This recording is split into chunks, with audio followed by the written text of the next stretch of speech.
येशूला, धन्यवाद येशूला. प्रभूची स्तुती, प्रभूचं सामर्थ्य, परमेश्वराची कृपा महान आहे. गेले वर्षभर प्रभूने आम्हाला सांभाळलेलं आहे आणि या वर्षाच्या शेवटच्या 100 दिवसामध्ये आम्ही त्याच्या पवित्र सणामध्ये आला असताना पवित्र आत्मा तुम्हाला आणि मला अद्भुत रीतीने चालवणार, तुमच्या आणि माझ्या जीवनामध्ये अद्भुत मोठं कार्य करणार. प्रभूला धन्यवाद. हालेलुया. परमेश्वर महान आहे, त्याची दया सनातन आहे. परमेश्वर अद्भुत रीतीने कार्य करून घेणारा देव आहे आणि म्हणून देवाचा गौरव करत असताना, प्रभूला धन्यवाद देत असताना, ज्या 2025 मध्ये आम्ही ज्या गोष्टी मागितलेल्या आहेत 2026 मध्ये त्याची परमेश्वर पूर्तता करा. हालेलुया. ही देवाची कृपा आहे. वो वादों का सच्चा परमेश्वर आहे. परमेश्वर महान आहे, त्याची दया सनातन आहे. परमेश्वर अद्भुत रीतीने कार्य करणार आहे. आम्ही पाहतो नवीन वर्ष ज्या वेळेस आता आम्ही पाहिलेलं आहे, आज 28 तारीख आहे, अजून 2-3 दिवसांनी नवीन वर्ष येणार. मग या नवीन वर्षामध्ये पुष्कळ कुटुंबामध्ये, पुष्कळ घरामध्ये, पुष्कळ भावांमध्ये, बहिणींमध्ये, लेकरांमध्ये एक महत्वाची गोष्ट असते. कोणती असती? नवीन वर्षापासून मी हे करणार, नवीन वर्षापासून मी ह्या गोष्टी सोडणार, नवीन वर्षापासून मी असं करणार. अनेक जण आपल्या स्वतःची तयारी करत असतात, आपल्या स्वतःची तयारी करत असतो. मी पाहिलेलं आहे, पुष्कळ भाऊ आहेत, बहिणी आहेत आणि त्यांनी पुष्कळ, नाही भाऊ या वर्षामध्ये आम्ही प्रभूचं काम करणारच, नाही भाऊ या वर्षी मी ते गुटखा सोडणारच, नाही भाऊ या वर्षी मी ते दारू सोडणार. आम्ही पाहतो पुष्कळ जण निरनिराळ्या प्रकारचे आम्ही वाचत असताना, आम्ही ऐकत असताना आम्ही पाहतो की परमेश्वराची कृपा, परमेश्वराची दया मनुष्यावर होती आणि मनुष्य तो निर्णय घेतो. मग तो निर्णय पूर्ण होतो का अपुरा राहतो, जरी तो ठरवलेला त्याला माहित असतं. परंतु मनुष्य नवीन वर्ष असताना काहीतरी योजना आखत असतो. आज आम्ही देखील वचन वाचत असताना नवीन वर्ष येण्याच्या अगोदर आम्ही काय करायला पाहिजे आणि नवीन वर्षामध्ये आमच्या जीवनामध्ये काय आहे, ही गोष्ट आमच्यासाठी खूप महत्वाची आहे. आणि म्हणून वचन वाचत असताना एक गोष्ट आमच्या लक्षात येते. अनुवादाचं पुस्तक त्याचा 11वा अध्याय आणि 12 वचन वाचत असताना प्रभू तुम्हाला आणि मला अद्भुत रीतीने चालवणार. या ठिकाणी येण्याच्या अगोदर मी वचन दुसरं सांगणार होतो, परंतु पवित्र आत्मेने मला दाखवल्याप्रमाणे आम्ही परमेश्वराच्या वचनाच्या द्वारे आम्ही पाहत असताना, प्रभूचं वचन आमच्याशी बोलत असताना काय म्हणतं पहा. नवीन वर्ष देवाचं, नवीन वर्ष आता लागणार आहे. नवीन वर्षामध्ये तुम्ही आणि मी पदार्पण होणार आहे आणि नवीन वर्षामध्ये पदार्पण होण्याच्या अगोदर प्रभूने आम्हाला आम्ही वचन दिलेले आहेत बायबलमध्ये. आणि प्रभूचं वचन या ठिकाणी वाचत असताना आम्हाला काय सांगतंय पहा. तुझा देव परमेश्वर त्या देशाची काळजी वाहतो. तुझा देव परमेश्वर त्या देशाची काळजी वाहतो. वर्षाच्या आरंभापासून वर्षाच्या अखेरपर्यंत तुझा देव परमेश्वर ह्याची नजर त्या देशावर सदैव असते. आमेन. हालेलुया. देवाचं वचन आम्ही वाचत असताना वचन विश्वास नाही. तू ज्या देशामध्ये राहतोस असं आहे ना वचन. तुझा देव परमेश्वर, तुझा देव परमेश्वर त्या देशाची काळजी वाहतो. त्या देशाची काळजी. परत एकदा वाचा वचन ते.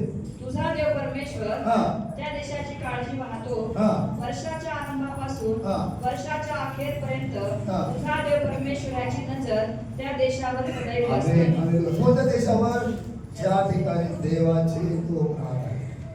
आम्ही पाहतो देवाचं वचन आम्ही वाचत असताना, उत्पत्तीचं निर्गमाचं पुस्तक वाचत असताना परमेश्वराचं वचन बायबल सांगतं, मिस्र देशामध्ये इस्रायल लोक गुलामगिरीमध्ये होते. पुष्कळ त्रास होता, दुःख होतं, कष्ट होते, परंतु परमेश्वर त्यांच्या बरोबर होता. बायबल असं सांगतं देवाच्या वचनामध्ये निर्गमाचं पुस्तक वाचत असताना, पहा मिस्र देशावर खूप मोठा अंधकार पडला. मिस्र देशामध्ये खूप मोठा अंधकार पडला, पण इस्रायलाची जिथं छावणी होती त्या छावणीमध्ये मात्र प्रकाश होता, उजेड होता. आज आम्ही वचन ऐकत असताना, वचन वाचत असताना आम्हाला एक गोष्ट समजली पाहिजे की इस्रायल लोकांवर परमेश्वराची कृपा असायची. आता इस्रायल लोक म्हटल्यानंतर मी नेहमी सांगितलेलं आहे, होशेचं पुस्तक वाचत असताना होशेच्या पुस्तकामध्ये लिहिलेलं आहे, जिथं तुम्हाला इस्रायल म्हणणार नाही तिथं तुम्हाला जिवंत देवाचे लोक आहेत असं म्हणतील. जिवंत देवाचे लोक, याचा अर्थ काय आहे की ज्यांनी प्रभूवर विश्वास ठेवलेला आहे, ज्यांना परमेश्वराने दर्शन दिलेलं आहे, जे परमेश्वराच्या सानिध्यामध्ये उभा आहे, ज्यांनी जुना मनुष्य आपल्यामधून काढून टाकलेला आहे, त्यांच्यासाठी तो जिवंत देवाचे लेकर आहे. आमेन, हालेलुया. आणि मग देवाचं वचन आम्ही वाचत असताना तुझा देव परमेश्वर त्या देशाची काय करतो, काळजी वाहतो. का वाहतो? तर त्या देशामध्ये निवडलेले लोक आहेत. आमेन, निवडलेले लोक आहेत. आणि मग देवाचं वचन वाचत असताना, आता काळजी वाहत असताना प्रभूने आम्हाला सावधगिरी पण सांगितलेली आहे. प्रभूने आम्हाला सावधगिरी पण केलेली आहे, सावधगिरी सांगितलेली आहे. त्या ठिकाणी आम्ही वाचतो निर्गमनाच्या पुस्तकामध्ये, आणि त्यामध्ये वाचत असताना पहा, इस्रायल लोकांची जी छावणी आहे, त्या छावणीत मात्र काय आहे? उजेड आहे. त्या छावणीमध्ये आम्ही वाचतो, पहा काय म्हणतो वचन, निर्गम 10 हा 22-23. हा वाचा वचन. निर्गमाचं पुस्तक 10 अध्याय 22-21 पासून. हा वाचा. मग परमेश्वराने मोशेला सांगितले, मग परमेश्वर देव आपल्या सेवकाला सांगतो. लक्ष द्या मंडळी, 2025 मध्ये देवाच्या आत्म्याने जे दाखवलं, उपवास आणि प्रार्थनेचं किती सामर्थ्य पहा. आम्ही मध्यस्थीची प्रार्थना चालू केली. मध्यस्थीच्या प्रार्थनेमध्ये देवाने कितीतरी कुटुंबाच्या जीवनामध्ये कार्य केलं. मध्यस्थीची प्रार्थना एकटा पाळत करत नाही, एकटा पास्टर करत नाही. ज्यांना देवाने निवडलेलं आहे, ज्यांना देवाने बोलवलेलं आहे, त्या बहिणी ते भाऊ येऊन प्रार्थना करतात, त्या मंडळीमध्ये देव काम करायला सुरुवात करतात. आणि म्हणून या ठिकाणी प्रभूचं वचन आम्ही वाचत असताना काय म्हणते पहा, मग परमेश्वराने मोशेला सांगितले, मग परमेश्वराने मोशेला म्हणजे निवडलेल्या मनुष्याला सांगितले की आकाशाकडे आपला हात उगार. आकाशाकडे आपला हात उगार, म्हणजे मिस्र देशावर अंधकार पडेल, म्हणजे मिसर देशावर अंधकार पडेल, इतका की तो हाताला लागेल. तो हातात. आता अंधकार पडलेला आहे, अंधकार पडत आहे, पण तो अंधकार कसा आहे? हाताला लागणार आहे. तुम्ही भिंतीला हात लावा, तुम्हाला भीत लागेल का नाही? ते दरवाजाच्या दरवाजाच्या बाहेरून हात काढा, भीत लागेल का तुम्हाला? नाही लागणार. परमेश्वराचं वचन काय सांगतं, तू आपला हात उंच कर, म्हणजे मिस्र देशावर अंधकार पडेल, मिसर देशावर अंधार पडेल, इतका की तो हाताला लागेल. का अंधकार? की तो हाताला, आता अंधकार असला आहे हाताला लागणारा, म्हणजे माणूस पूर्णपणे आंधळ्यासारखा, त्याला काही दिसणार नाही. हाताला लागणारा अंधार म्हणजे चक्का नाही. लाईट गेल्यानंतर आपण इकडं तिकडे बहुत चाचपणी करतो. हा परमेश्वर कडून आलेला अंधार, आणि तो अंधार कसा होता? हाताला लागणारा अंधकार होता. हा, तेव्हा मोशेने आपला हात आकाशाकडे उभारला, हा, आणि 3 दिवस सर्व मिस्र देशभर 3 दिवस सर्व देशभर निबिड अंधकार निबिड पसरला. अंधकार पडला. 3 दिवस कोणी कोणाला दिसेना. काय झालंय? 3 दिवस कोणच कोणाला दिसत नाही. म्हणलं कसला अंधार असेल? कोणच कोणाला दिसत नाही, की कोणी आपले ठिकाण सोडून आले ना. कोणी आपलं ठिकाण सोडून आले ना. पण सगळ्यात लक्ष द्या, पण ही महत्वाची गोष्ट आहे. पण या शब्दाला एक विशेष आहे, तिथं विशेष नाम दिलेलं आहे. पण म्हटल्यानंतर आता या ठिकाणी अंधकार आहे.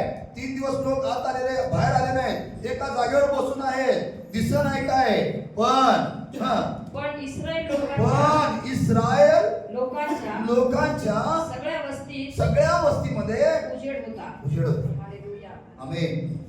पण इस्रायल लोकांच्या सर्व वस्तीमध्ये काय आहे? जिथं देवाचे लोक राहतात तिथं उजेड आहे. हालेलुया. पण बायबल सांगतं या देशावर परमेश्वराची नजर आहे. का? विश्वास नाही लोक आहेत लोक. आम्ही पाहिलेलं आहे ख्रिसमसच्या दिवसामध्ये, बातम्या तुम्ही वाचल्या तर तुम्हाला समजेल. आज आम्ही वाचत असताना तुम्ही आणि मी सावध असणं महत्वाची गोष्ट आहे. आम्ही तयार असणं महत्वाची गोष्ट आहे. याचं कारण एकच आहे, प्रभूचं येणं समीप आहे. प्रभूचं येणं समीप आहे. पण काय सांगतं, तिकडं अंधकार आहे, त्या वस्तीमध्ये अंधकार आहे, पण प्रभूने निवडलेल्या वस्तीमध्ये काय आहे?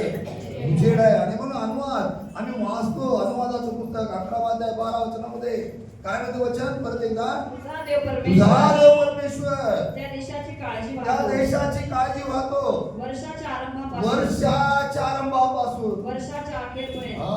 वर्षाचा आरंभ, वर्षाचा पहिला दिवस, वर्षाची पहिली तारीख आणि वर्षाची शेवटची तारीख परमेश्वर काय करतो? तुझा देव परमेश्वराची नजर त्या देशावर सदैव असते. त्या देशावर सदैव असते.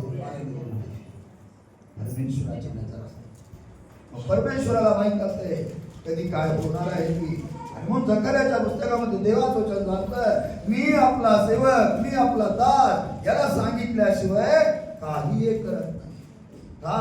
तर प्रभूला माहिती आहे की प्रभूला जे काही करायचं असेल तो आपला दास, त्याने आपले मार्ग मोशेला आणि आपली कृत्य इस्रायलाच्या वंशाजाला विधित केली. सांगितलं, मोशेला मार्ग दाखवला, मोशेला गोष्टी सांगितल्या आणि जे त्याचे कृत्य आहेत इस्रायल लोकांनी पाहिलं. इस्रायल लोकांनी पाहिलं.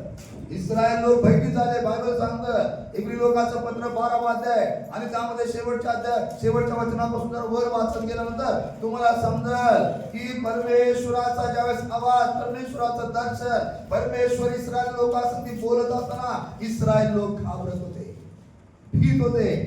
आणि बायबल सांगतं पशु देखील त्या डोंगराकडे जात नसत.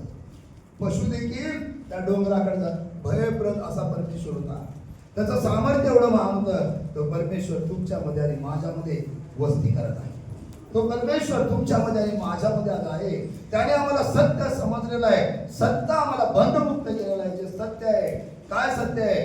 येशू सत्य आहे. तेच त्याने आम्हाला सांगितलेलं आहे आणि त्याच्यामुळे आज आम्ही प्रभूच्या मंदिरात आहे. आणि मग पुढे जाता मी वाचत असताना तर परमेश्वराची नजर आमच्यावर आहे, आमच्या देशावर आहे. मनुष्य माझं काय करणार? प्रभूचं वचन, परंतु त्या अगोदर आम्ही सावध असणं महत्वाची गोष्ट आहे. आणि पहिले राजे वाचत असताना त्यामध्ये देवाचं वचन आम्ही पाहतो. निवडलेल्या लोकांना त्रास आहे, निवडलेल्या लोकांना दुःख आहे, कष्ट आहे, परंतु प्रभूचं वचन बायबल सांगतं काय म्हणतं. तर आम्ही वचन वाचत असताना आम्हाला समजून येते. पहिले राजे 20 अध्याय आणि 22 वचनापासून वाचत असताना तुम्हाला आणि मला समजून येते प्रभूचं वचन काय म्हणते पहा. मग तो संदेष्टा इस्रायलच्या राजाकडे येऊन म्हणाला, तू आपली मजबूती कर, सावध राहा, जपून वाग. नवे वर्ष लागताच अरामाचा राजा पुन्हा तुझ्यावर स्वारी करेल. आम्ही जर वचन वाचलं 20 वचनापासून मग आम्हाला समजत हा अरामाचा राजा कोण आहे, त्याचा काय आहे, कसा आहे तो. जर आम्ही वचन वाचत असताना 20 अध्याय वाचतो तर त्या 20 अध्यायामध्ये त्याच्याविषयी लिहिलेलं आहे. परंतु 20 अध्याय 20 वचनापासून वाचत असताना आम्हाला समजेल पहिले राजे 20 अध्याय आणि 20 वचनापासून 23 वचनापर्यंत वाचत असताना आम्हाला समजून येते काय म्हणजे एक वचन वाचतो ना. एका माणसाचा समाचार घेतला. तेव्हा अरामी लोक पळत सुटले आणि इस्रायल लोक त्यांच्या पाठीस लागले. अरामाचा राजा बेन-हदाद हा आपल्या घोड्यावर स्वार होऊन काही घोडे स्वारांशी निसटला. इस्रायलच्या राजाने बाहेर पडून घोडे व रथ यावर मारा करून अराम्यांची मोठी कत्तल उडवली. मग तो संदेष्टा इस्रायलच्या राजाकडे येऊन म्हणाला, कोण आलेला इस्रायलच्या राजाकडे? त्याच्या अगोदर इस्रायल लोकांनी मोठी मजबूती केलेली आहे. मोठा जे अडखळण करणार होते त्यांना पळून लावलेलं आहे. मग संदेष्टाला परमेश्वराने पाठवलं इस्रायलाच्या राजाकडे. इस्रायलाच्या राजाकडे कोणाला पाठवलेलं आहे? संदेष्टाला. 22 वचन तुम्ही वाचत असताना, तुम्ही लक्ष देत असताना त्यामध्ये नवीन वर्षाचं चालू होण्याच्या अगोदर संदेष्टाला परमेश्वराने त्याच्या लोकांकडे, ज्या ठिकाणी इस्रायल लोकांवर जो राजा नेमलेला होता त्याच्याकडे पाठवलं आणि संदेष्टाने निरोप पाठवला. संदेष्टाच्या हाती निरोप पाठवला आणि काय म्हणतो वचन? तू आपली मजबूती कर. मग तो संदेष्टा इस्रायलच्या राजाकडे येऊन म्हणाला, इस्रायलाच्या राजाकडे म्हणाला, तू आपली मजबूती कर, तू आपली मजबूती कर, सावध राहा, सावध राहा, जपून वाग, जपून वाग. नवे वर्ष लागतात अरामाचा राजा पुन्हा तुझ्यावर स्वारी करेल. पुन्हा तुझ्यावर स्वारी. अरामाचा राजाविषयी जर आम्ही सांगितलं, निवडलेल्या लोकांवर, इस्रायल लोकांवर, त्याच्या लोकांवर जुलूम करणारा, त्रास देणारा, त्यांना संपवण्याचा प्रयत्न करणारा असा होता. परंतु इस्रायल लोकांनी त्यांना पळून लावलं. परंतु प्रभूंनी संदेशाला सांगितलं नाही, तू सावध असणं महत्वाची गोष्ट आहे. आम्ही पाहिलेलं 2025 मध्ये आम्ही विचार केला, देव मंडळीमध्ये काम करत आहे, देव मंडळीमध्ये अद्भुत रीतीने सहाय्य करत आहे, अनेकाच्या जीवनामध्ये चमत्कार करत आहे, कॅन्सर सारखे आजार बरे झालेले आहे, HIV सारखे आजार बरे झालेले आहे, परमेश्वर पुत्र संतान देत आहे, परमेश्वर अनेकाच्या जीवनामध्ये बदल घडवत आहे, अनेकाचं जीवन आशीर्वादित करत आहे, अनेक कुटुंबामध्ये देव कार्य करत आहे, तरुण लेकरांचं जीवन आशीर्वादित करत आहे. पण प्रभूचं वचन सांगतं, संदेशाला निरोप आला, संदेशाला सांगत होता, काय सांगत होता? आम्ही वाचतो, मग तो संदेशा इस्रायलाच्या राजाकडे येऊन म्हणाला, इस्रायलाचा निवडलेल्या लोकांकडे येऊन म्हणाला, काय म्हणतात? राजाकडे येऊन म्हणाला, तू आपली मजबूती कर. तू आपली मजबूती कर. आता मजबूती कर म्हटल्यानंतर बायबल सांगतं एका ठिकाणी देवाचं वचन, आम्ही पुष्कळ लोक पाहतो, फिरते, व्यायाम करते, हे करते, परंतु देवाच्या वचनामध्ये सांगतं ही शारीरिक कसरत जी आहे ही मजबूत आम्हाला स्वतःला करतो की कशी आहे? थोड्या बाबतीमध्ये, थोड्या वेळपुरती, थोड्या काळापुरती कशी आहे? उपयोगी आहे. थोडा काळ म्हणजे किती काळ आहे? थोडा काळ म्हणजे जोपर्यंत आमच्या शरीरामध्ये प्राण आहे तोपर्यंत त्याची उपयोगी आहे, त्याच्यानंतर उपयोग नाही. पण मजबूती आम्हाला जर करायची असेल, शेवटपर्यंत जर मजबूती पाहिजे तर प्रभूच्या वचनामध्ये आम्ही चालायला, प्रभूच्या वचनामध्ये आम्ही उभारलं पाहिजे. हात ठेवून प्रार्थना करून, हात ठेवून प्रार्थना करून घेण्यापेक्षा प्रभू मी आज वचन वाचणार, नवीन वर्षामध्ये तुम्ही निश्चय करा, प्रभू मला संदेश सांगता यावा, यासाठी मला प्रत्येक बहिणीने, प्रत्येक लेकराने, प्रत्येक भावाने अशी इच्छा बाळगा की प्रभू मला 2 शब्द तरी बोलता यावे, याची मजबूती आम्ही केली पाहिजे. प्रभूचं वचन सांगतं, संदेश आला इस्रायल राजाकडे आणि संदेश येऊन इस्रायल राजाकडे म्हणाला, तू आपली मजबूती कर. मग आता तुम्ही आणि मी जर मजबूती करायची, कशा प्रकारे आम्ही मजबूती करणार आहे? बायबल सांगतं, देवाचं वचन वाचत असताना इफिसिकराचं पत्र 6वा अध्याय, त्यामध्ये आम्हाला ते फक्त ऐकून घ्या, त्यामध्ये 6व्या अध्यायामध्ये प्रभूची शस्त्र सामग्री लिहिलेली आहे. त्या शस्त्र सामग्री या जगामध्ये चालत असताना तुमच्याजवळ आणि माझ्याजवळ असते, तुमच्याजवळ आणि माझ्याजवळ शस्त्र सामग्री असणं महत्वाची गोष्ट आहे. इफिसिकराचं पत्र 6वा अध्याय आणि 6व्या अध्याय वाचत असताना 10 वचनापासून वाचत असताना त्यामध्ये सर्वात प्रथम सांगितलं आहे, ख्रिस्त येशूच्या सामर्थ्यामध्ये बलवान. ज्यांच्यामध्ये देवाचा आत्मा आहे, ज्यांच्यामध्ये पवित्र आत्मा आहे, ज्यांच्यामध्ये देवाचं वचन आहे, ज्यांच्यामध्ये प्रीती आहे, ज्याच्यामध्ये प्रेम आहे, किती वाद राहू द्या, किती संकट राहू द्या, किती पण क्लेश राहू द्या, परमेश्वर त्याला सांभाळणार. प्रभूचं वचन या ठिकाणी सांगतोय, आम्ही वचन वाचत असताना तू आपली मजबूती कर, तू आपली काय कर? मजबूती. तुम्ही आणि मी स्वतः मजबूत राहायला पाहिजे. मजबूत राहणं म्हणजे प्रभूच्या वचनामध्ये बघा, प्रभूच्या वचनामध्ये बघा, वचन जर तुमच्यामध्ये आहे ना, प्रभूचं वचन जर तुमच्यामध्ये आहे तर जगातली कोणती ताकद तुम्हाला संपू शकत नाही. का संपू शकत नाही? कारण वचन तुमच्यामध्ये. वचन काय आहे? कुणाला म्हटलेलं आहे वचन? आम्ही ख्रिसमस साजरा केला, वचन कुणाला म्हटलेलं आहे? त्या ठिकाणी प्रारंभी शब्द होता, प्रारंभी शब्द होता, शब्द देवाचा होता. आता बायबल काय सांगतो बघा, प्रारंभी शब्द होता, शब्द देवास होता, देव पण होता आणि देवास म्हणजे त्याच्या संगती होता. पिता, पुत्र, शब्द म्हणजे स्वतः येशू ख्रिस्त. आम्ही वाचतो, प्रारंभी शब्द होता, शब्द देवास होता, शब्द देव होता, तो शब्द देही झाला. इथं प्रकटीकरणाच्या पुस्तकामध्ये आम्ही पाहतो येशू ख्रिस्ताला, त्या ठिकाणी वाचत असताना तुम्हाला म्हणतो हा शब्द कोण आहे? जर मी वचन वाचतो प्रकटीकरणाचं पुस्तक आणि त्यामध्ये वाचत असताना आम्हाला समजून येते, आम्ही एक वचन वाचतो आणि बघा काय म्हणतो पहा, वाचा. रक्तात बुचकळलेले वस्त्र, प्रकटीकरणाचं पुस्तक 19 अध्याय आणि 13 वचन बघा. प्रारंभी शब्द होता, प्रारंभी शब्द होता. आता हा शब्द कोण होता? प्रारंभी शब्द होता, शब्द देवाचा होता, शब्द देव होता आणि तो शब्द तेही झाला.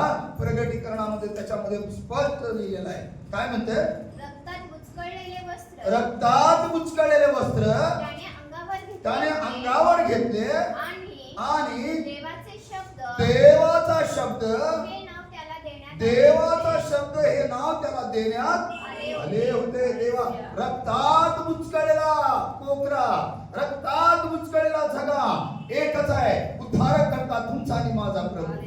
हालेलुया. आणि बायबल सांगतं रक्तात बुचकळलेला वस्त्र, रक्तात बुचकळलेले वस्त्र त्याने अंगावर घेतले आणि देवाचा शब्द हे नाव त्याला देण्यात आले. देवाचा शब्द कोण आहे? स्वतः प्रभू येशू. देवाचा शब्द कोण आहे? स्वतः प्रभू येशू ख्रिस्त आहे. आणि म्हणून या ठिकाणी बायबल सांगतं वचन शब्द याच्यामध्ये आम्ही मजबूत पाहिजे. वचनामध्ये आम्ही मजबूत पाहिजे. वचनामध्ये जी बहीण मजबूत आहे, भाऊ मजबूत आहे, मंडळी मजबूत आहे, त्या लोकाला किती वादळ ऊन वारं कष्ट आलं तरी हलू शकत नाही. का? खडकावर बांधलेलं घर, खडकावर बांधलेलं घर आहे. आणि मग देवाचं वचन या ठिकाणी संदेश आणि इस्रायल लोकांना येऊन सांगितलं तू आपली मजबूती कर. वाचा, तू आपली मजबूती कर, सावध राहा. पहिले राजे 20 आणि 22 वचन. काय म्हणतो वचन? तू आपली मजबूती कर. लक्ष द्या, तू आपली मजबूती कर.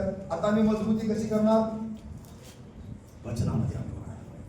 स्तुती स्तवन किती दुःख राहू द्या, कष्ट राहू द्या, वादळ राहू द्या, संकट राहू द्या, आम्ही कसं पाहिजे? एकदम उभा राहिलं पाहिजे. आणि देवाचं वचन आम्ही वाचत असताना, ऐकत असताना, प्रभूच्या वचनाकडे मी लक्ष देत असताना पुढे सांगतंय आता मजबूत आहे मी आहे, वचनामध्ये मजबूत आहे. मग वचनामध्ये मजबूत असताना सावध पण असणं महत्वाचं. नवीन वर्ष लागता क्षणाला तू आपल्याला मजबूत असं कर.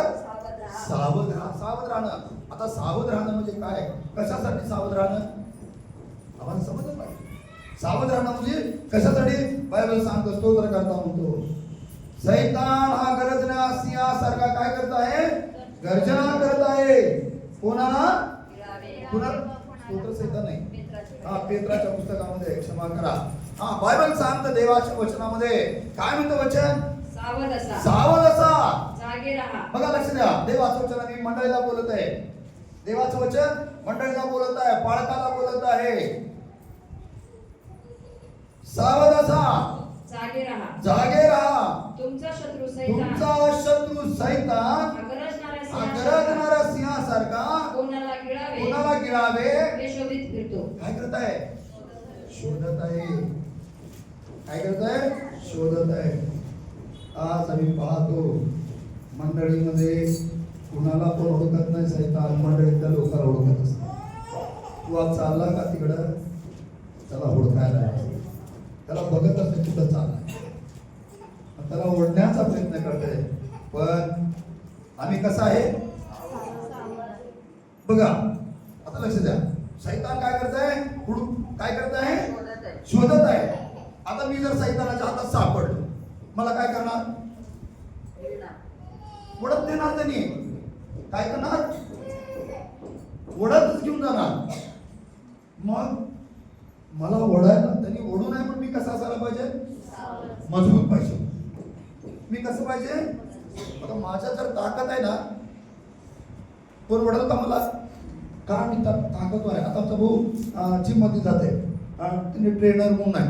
मग 10-12 लोक आहेत, त्याने शिकवते त्यांना माहिती आहे जर कोण ओढायला तर कसं थांबायचं. त्यांना ओढू शकणार नाही, दोघं तिघं ओढणार नाही तुम्हाला. का? त्यांना माहिती आहे की दोघं तिघं ओढू शकत नाही, 4 जण ओढू शकतील. का? त्यांच्यामध्ये मजबूती आहे. आमच्यामध्ये वचनाची मजबूती. सैतान काय करत आहे? हिंडत आहे. कुमारीताई, सैतान काय करत आहे? हिंडत आहे, हुडकत आहे. कुठं आहे? आणि मी जर त्याच्या हातात सापडलो, मी जर मजबूत नसलो, काय होणार? फरफडत नेणार त्यांनी. पण प्रभूचं वचन सांगतात सावध राहा. तू आपली मजबूती कर, सावध राहा. सावध पण असणं महत्वाची गोष्ट आहे. नाहीतर आम्ही गाफील राहिलो ना, आम्ही गाफील राहिलो ना, मग काय होतंय, सैतान येते, थोडा धक्का मारायचा प्रयत्न करतो. आम्ही काय म्हणते त्याला, सावध नसल्यामुळं एकदम अचानक जर कोणी ढकललं तर काय होतो, आम्ही पडतो. कोणतीही ताकद राहू द्या, आता त्यांनी काय जिंकून द्या, काय द्या, तिकडे थोडा असेल मी त्यांना सहज ढकल तर त्यांनी पडून जाते. का सावध नाही. सावध प्रभूची सेवा करत असताना सावध बी असणं महत्वाची गोष्ट आहे. सेवा करत असताना सावध असणं पण महत्वाची गोष्ट आहे. आणि पुढे काय म्हणते पहा, सावध राहा, जपून वागत असताना कसं वागायला पाहिजे, जपून. आता जपून म्हटल्यानंतर मी विचार केलो, जपून कसं, जपून वागणं म्हणजे कसं आहे, तुला कुणी दोष देऊ नये यासाठी तू कसा असायला पाहिजे, जपून वाग. आम्हाला दोष न देता, तर मीच असाय तर मी तुम्हाला काय सांगू शकतो. मग आम्ही मंडळीमध्ये चालत असताना, मंडळीमध्ये कार्य करत असताना हे 3 गोष्टी खूप महत्वाच्या गोष्टी आहेत. आम्ही वचनामध्ये मजबूत पाहिजे, आम्ही वचनामध्ये मजबूत असायला पाहिजे, सावध असायला पाहिजे, आणि जो देवाचं काम करतो त्यांनी जपून राहायला पाहिजे. जपून ही महत्वाची गोष्ट आहे. पुढे काय म्हणते, जपून वाग, नवे वर्ष लागतात, आरामाचा राजा पुन्हा तुझ्यावर. आरामाचा राजा म्हणजे विश्वासणाऱ्या लोकांना ओढण्याचा जो प्रयत्न करतो तो परत एकदा तुझ्यावर काय करणार आहे, स्वारी करणार आहे. मग आम्ही कसं असायला पाहिजे, आम्ही सावध असणं महत्वाची गोष्ट आहे. जेव्हा सावध राहतो ना, पवित्र आत्मा आम्हाला भूतरीतीने चालवतो. पुढे जाऊन त्याच अध्यायामध्ये वाचताना 13 वचन काय म्हणते पहा, मग आम्हाला समजून येते 20 आणि 13 वचनामध्ये, तेव्हा इस्रायलाचा राजा अहाब याच्याकडे एक संदेश येऊन म्हणाला, परमेश्वर म्हणतो हा सगळा मोठा समुदाय तुला दिसतो आहे ना, पहा तो सर्व आज मी तुझ्या हाती देईन. मी परमेश्वर आहे याची तुला जाणीव होईल. Hallelujah, hallelujah, hallelujah. ज्यावेळेस तुम्ही प्रभूमध्ये, प्रभूच्या वचनामध्ये मजबूत आहे ना, प्रभूच्या वचनामध्ये तुम्ही मजबूत हो. आजपासून नवीन वर्षामध्ये दुसरं काय ठरवू नका, प्रभू मी लय काम करीन, मी पैसे कमी, अजिबात करू नका तसं काय. तुम्ही प्रभूच्या वचनामध्ये फक्त चाला, देव तुम्हाला पूर्ण देणार, सगळं काय देणार. हालेलुया, सगळं काय देणार प्रभू तुम्हाला. फक्त एवढंच म्हणा, प्रभू मला वचन सांगायचं ज्ञान दे. 2 बहिणीला 5 मिनिट फक्त बोला तुम्ही, 2 भावाला फक्त 5 मिनिट बोला, पण ती आशा बाळगा. बायबल कशाविषयी सांगत नाही, बायबल एकाच गोष्टीविषयी, तुम्हाला संदेश सांगता यावा याची तुम्ही असं लिहिलं नाही, तुम्ही हात ठेवल्यावर बरं व्हावे याची इच्छा बाळगा असं लिहिलं नाही. बायबल मध्ये स्पष्ट लिहिलेलं आहे, संदेश सांगता यावा याची तुम्ही उत्कंठा बाळगा, उत्कंठा मनापासून. आम्ही प्रभूचं वचन या ठिकाणी 13व्या अध्यायामध्ये जर आम्ही मजबूती आहे, सावध आहे, जपून वागत आहे, परमेश्वराचा संदेश परत एकदा आलेला आहे इस्रायल राजाकडे. काय आला आम्ही वाचला 13व्या वचनामध्ये, परत एकदा वाचा. तेव्हा इस्रायलाचा राजा अहाब याच्याकडे कोण आला, दुसरा कोण येऊ शकत नाही. तुम्हाला जर काय त्रास व्हायला ना, पहिल्या देवाच्या दासाला फोन करा, डॉक्टरकडे फोन नका, पहिला देवाच्या सेवकाला फोन करा, गुडघ्यावरून प्रार्थना करा घरामध्ये. मग तुम्ही 2026 मध्ये सांगा किती मोठे आशीर्वाद. शिकलं म्हणून असं कोण म्हणू नका बरं का. हा, प्रभूला धन्यवाद. हा, देवाचं वचन बायबल सांगतं, देवाचं वचन बायबल सांगतं. काय सांगतं देवाचं वचन? 13 वचन, तेव्हा इस्रायलाचा राजा अहाब याच्याकडे एक संदेश. आता कोण संदेश आहे तिथं सांगितलं नाही, पण एक संदेश आहे. आजच्या दिवसामध्ये पण परमेश्वराने संदेश ठेवलेले आहे, एक नाही अनेक संदेश आहेत. प्रभूने त्याच्या विश्वासाप्रमाणे त्याला ते कार्य दिलेलं आहे. प्रभूचं वचन सांगतं एक संदेश आला, येऊन म्हणाला परमेश्वर म्हणतो त्या संदेश आहाब राजाला सांगत आहे, इस्रायलाचा जो आहाब राजा आहे त्याला सांगत आहे, परमेश्वर तुला सांगत आहे, आता परमेश्वराचा संदेश तुला सांगत आहे. काय म्हणतो? परमेश्वर म्हणतो हा सगळा मोठा समुदाय हा सगळा मोठा समुदाय तुला दिसतो आहे ना, तुला दिसतो आहे ना, जो विरोध करणारा, जो विश्वास करणाऱ्या लोकांना संपवायचा, हा जो मोठा लोक समुदाय आहे ना, पहा तो सर्व आज नवीन वर्ष लागण्याच्या अगोदर तो सर्व आज मी तुझ्या हाती देईन, मी तुझ्या हाती देईन, मी परमेश्वर आहे, मी परमेश्वर आहे याची तुला जाणीव होईल. याची तुला जाणीव होईल. Hallelujah, hallelujah. देवाचं वचन विश्वास नाही, प्रभूचं वचन सामर्थ्याने भरलेलं आहे, परमेश्वराचं वचन काय आहे. हालेलुया. जो मोठा समुदाय आहे ना, प्रभूने कुणाच्या हातात दिलेला आहे? जे विश्वास आहे लोक आहे, प्रभूची सेवा करणारे लोक आहे, प्रभू जे मजबूत झालेले आहे, मजबूत आहेत. कशामध्ये? ताकदीने मजबूत नको, वचनामध्ये, त्याच्या प्रीतीमध्ये मजबूत असणं महत्वाची गोष्ट आहे.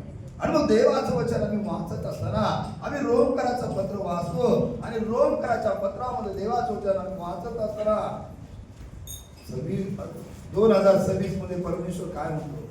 रोमकराचं पत्र 16 अध्याय 20 वचनामध्ये, आता जो समुदाय परमेश्वरने आपल्या हातामध्ये दिलेला आहे, जी सेवा परमेश्वरने दिलेला आहे, जे कार्य दिलेलं आहे, जे कृपादान दिलेलं आहे, ज्या मंडळीतल्या बहिणींना, भावांना परमेश्वराचं वचन तुमच्याकडे आणि माझ्याकडे नवीन वर्ष लागता अक्षराला परमेश्वराचं अभिवचन आहे.